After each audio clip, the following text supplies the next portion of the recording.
Hi friends, welcome to our channel. இன்றைக்கி நம்ம சேனலில் வந்து கொள்ளு வச்சு நம்ம ஒரு ரெசிபி பார்க்கலாம். இது வந்து கொள்ளு துவையல், கொள்ளு சட்னி, அந்த மாதிரி நீங்கள் எப்படி வேணாலும் எடுத்துக்கலாம். ஸோ இதுக்கு என்னென்ன தேவையான பொருட்கள்னு பார்க்கலாம். கொள்ளு வந்து 4 பேர்த்துக்கு ஒரு வேளைக்கு நான் எடுத்துருக்கிறேன். ஸோ ஒரு சின்ன டம்ளரில் அரை டம்ளர் கொள்ளு எடுத்து 1 hour நான் தண்ணியில் ஊற வச்சுருக்கேன். அதுக்கப்புறம் தாளிக்கிறதுக்கு வந்து பார்த்திங்கன்னா கொஞ்சம் நல்லெண்ணெய், கருவேப்பிலை, ஒரு மிளகாய், 4 பல்லு பூண்டு, வெங்காயம், சின்ன வெங்காயம் இருந்ததுன்னா ஒரு கைப்பிடி சின்ன வெங்காயம் எடுத்துக்குங்க. அப்புறம் சீரகம், மிளகு, சின்னதாக ஒரு தக்காளி.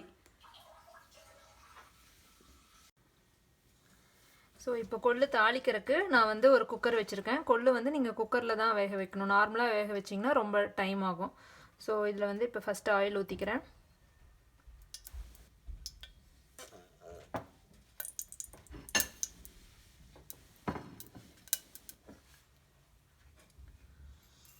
இதில் சீரக, மிளகு,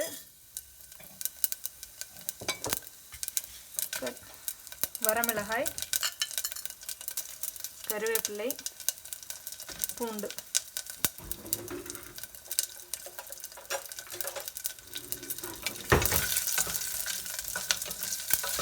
லைட்டாக வணங்கினதையும் வெங்காயம் சேர்த்திடுங்க.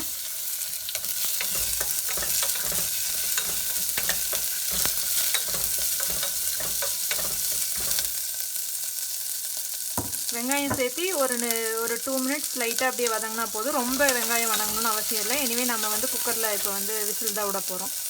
ஸோ கொஞ்சம் வெங்காயம் வதங்கினதையும் தக்காளி சேர்த்திக்கலாம். கொள்ளு வந்து உங்களுக்கு உடம்புக்கு ரொம்ப நல்லது. எங்கள் ஊர் சைடில் வந்து கண்டிப்பாக எல்லாத்து வீட்லேயும் வாரத்தில் ஒரு நாள் வந்து இந்த கொள்ளு துவையல் இருக்கும். ஸோ கொள்ளு துவையல், கொள்ளு ரசம் வந்து ரொம்ப உடம்புக்கு நல்லது. ஒரு பழமொழி சொல்லுவாங்க, கொளுத்தவனுக்கு கொள்ளு, இளைச்சவனுக்கு எள்ளு அப்படின்னு எங்கள் சைடெல்லாம் அந்த பழமொழி சொல்லுவாங்க. நீங்கள் வந்து வெயிட் லாஸ் பண்ணணும்னு நினச்சிங்கன்னா கொள்ளு வந்து ஃப்ரீக்வெண்ட்டாக உங்கள் டயட்டில் சேர்த்திக்கங்க. வீக்லி 1 or 2 சேர்த்துக்கிட்டிங்கன்னா நம்ம உடம்புல இருக்கிற தேவையற்ற கொழுப்பையெல்லாம் இது வந்து ரிமூவ் பண்ணும். ஸோ இது ரொம்ப உடம்புக்கு நல்லது.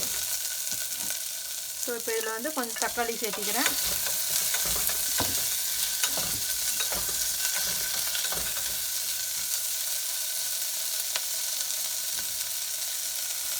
தக்காளி சேர்த்திட்டு நல்லா ஒரு நிமிஷம் லைட்டாக வதங்கட்டும்.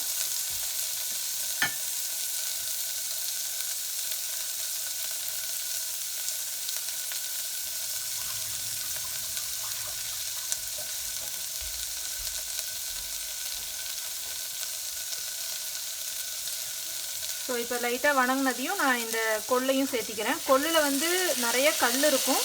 நீங்கள் அதை செக் பண்ணிவிட்டு உங்களுக்கு அரிச்சு போட தெரியும் இருந்ததுன்னா நீங்கள் அரிச்சு போடுங்க. இல்லை அதை செக் பண்ணிக்கங்க கல் இருக்கா என்னங்கிறத மட்டும். ஸோ இது வந்து சுத்தம் பண்ணி எடுத்துகிட்டு வந்த கொள்ளு, அதனால் நான் அப்படியே ஆட் பண்ணிக்கிறேன்.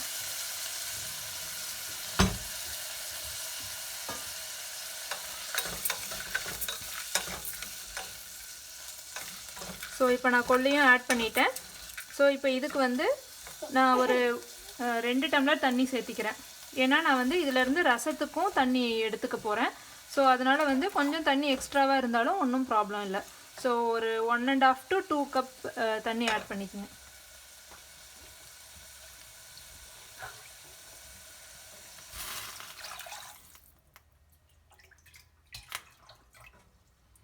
ஸோ நான் 1.5 cups ஆட் பண்ணுறேன். ஸோ இதை ஆட் பண்ணி இது நல்லா ஒரு கொதி வந்ததுக்கப்புறம் நம்ம மூடி வச்சு விசில் போட போகிறோம்.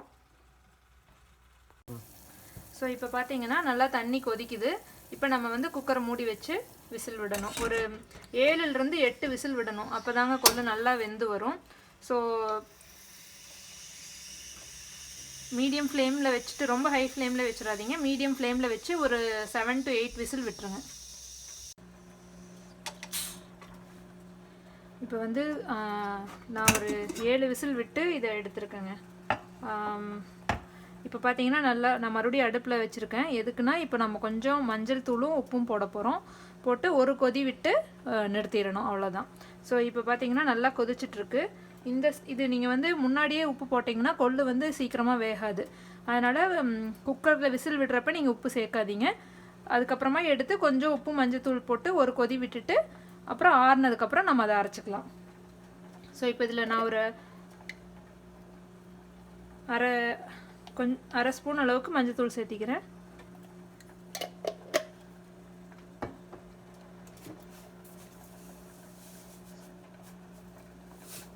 உப்பு சேர்த்திட்டு நல்லா கொதிக்க விட்டுருங்க. இந்த மஞ்சளினுடைய வாசம் போகணும்.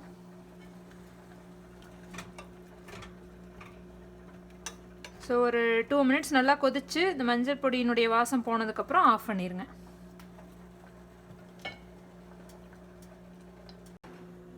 நம்ம வேக வச்ச கொள்ளு இப்போ நல்லா ஆறுனதுக்கப்புறம் நம்ம இதை மிக்சியில் இந்த மாதிரி மாற்றிட்டு துவையல் அரைச்சிக்க போகிறோம்.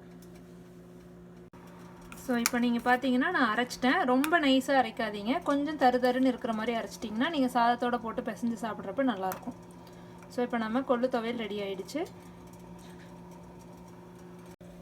ஸோ நம்ம கொள்ளு துவையல் ரெடி ஆயிடுச்சு. இப்போது இதை வந்து நீங்கள் சூடாக சாதத்தோட கொஞ்சம் நெய் போட்டு சாப்பிட்டிங்கன்னா ரொம்ப நல்லாயிருக்கும். இது ரொம்ப உடம்புக்கு நல்லதும் கூட. ஸோ எல்லோரும் ட்ரை பண்ணுங்கள். நம்ம சேனல் பிடிச்சிருந்ததுன்னா சப்ஸ்கிரைப் பண்ணுங்கள் மறக்காமல். தேங்க்யூ.